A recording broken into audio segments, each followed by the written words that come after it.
This is Theater Talk. I'm Susan Haskins. Here with me is my co-host, Michael Riedel of the New York Daily News.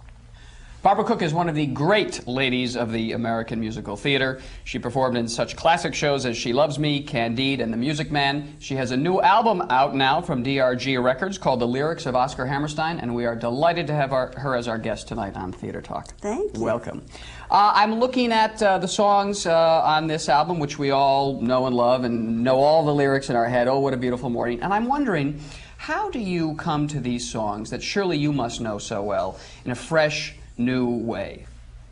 Well, you know, that's one of the things that I was most concerned about when we decided to do this show, because there are so many songs in the act or on this album that are icons. There's Bill and All the Things You Are. Oh, What a Beautiful Morning. Oh, What a Beautiful Morning, all those songs. And first of all, I thought, God, do we really want to hear these again? That's before I had really started working on it and became immersed in the beauty of this stuff. Wow. I was concerned about that, and I was concerned because it's really kind of unusual. It was almost like a recital doing this show. Do you know? We should say the show that you're talking about you did at the Carlisle Cafe last and that's month. what was recorded. We didn't record it at the Carlisle, but that material is what we recorded with a big orchestra. I did have my concerns about doing those songs because we've heard them done well, we've heard them done poorly, we've heard them done many, many, many times. And also we have original cast albums where, you know, if you're a fan of musical theaters, you have those voices from, you know, the original production of Oklahoma in your mind. Yeah, that's true. What to do with Oh, What a Beautiful Morning it came to me pretty easily, because I knew that it shouldn't be done as it's done in the show, you know, rather theatrically and in a large way, because it's an intimate space I was going to do it in.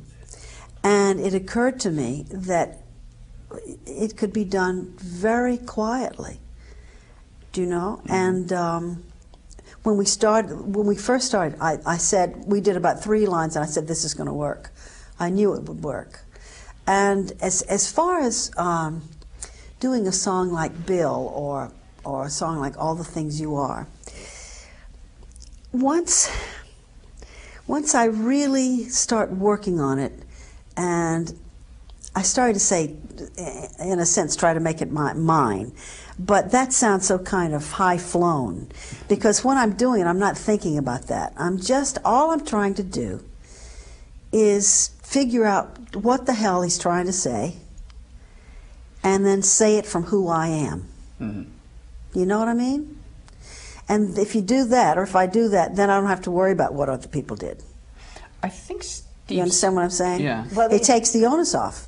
Yeah. Because there's only one me. Right. Do you do that when, for instance, you were in the marvelous Follies in Concert and you sang Losing My Mind, the most amazing version of Losing My Mind?